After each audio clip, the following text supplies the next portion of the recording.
Bonjour, je vais vous présenter une prairie qui se situe à côté de chez moi. Elle appartient à Monsieur Hérault.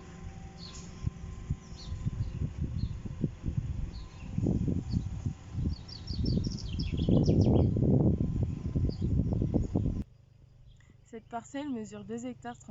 Elle a un étang de 1,5 hectare et un bosquet de 875 m² environ. Elle est en faible pente et elle est proche de 2 étangs, donc c'est une parcelle souvent humide. En période hivernale, il y a des risques d'inondation. Elle est donc pas cultivée. On peut apercevoir un tapis végétal dense à dominance vert et jaune. Il y a principalement des renoncules âcres, couramment appelés boutons d'or. La texture du sol est argilo-calcaire et le sol est compact.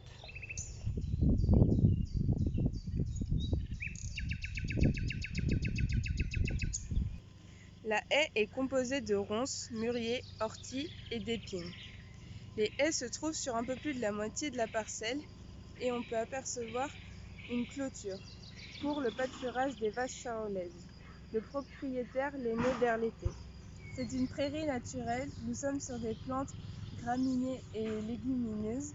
La hauteur moyenne des plantes est de 70 cm. Il y a des plantes allant de 50 à 90 cm. Je vais maintenant vous parler des plantes bio-indicatrices et des auxiliaires de culture. Le pissenlit indique un engorgement du sol en matière organique et un compactage. La renoncule âcre, ou comme je vous l'ai dit, souvent appelée bouton d'or. Elle indique une terre à pH acide, humide, lourde et argileuse. La biphora rayonnante. Elle a une prédilection pour les sols calcaires, souvent secs en surface. Le trèfle violet ou le trèfle des prés résiste au piétinement. L'anthémis des champs est une espèce fréquente dans toutes les régions. Le ravenel est une espèce fréquente dans toutes les régions et a une croissance très rapide. Le raigras anglais est idéal pour les pâturages des ruminants. L'alchémille des champs est fréquente, souvent abondante. Elle se raréfie dans les cultures de printemps et d'été. Le vulpin des champs est sur des sols riches, limono-argileux et argilo-calcaires. Il indique un sol humide. Le paturin commun indique un sol compact et un surpâturage.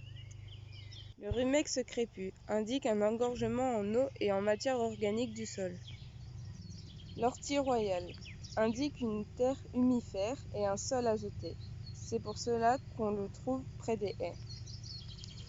Le chardon ou crise des champs indique une terre calcaire, un sol compact et un surpâturage.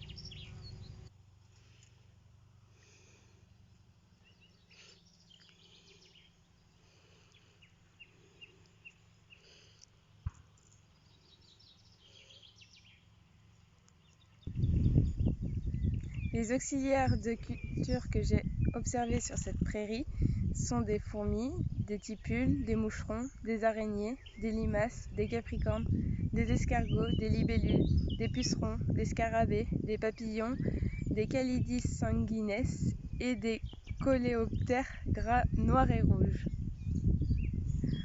Pour conclure, cette prairie a un sol azoté, compacté, surpâturé, fauché et argilo-calcaire.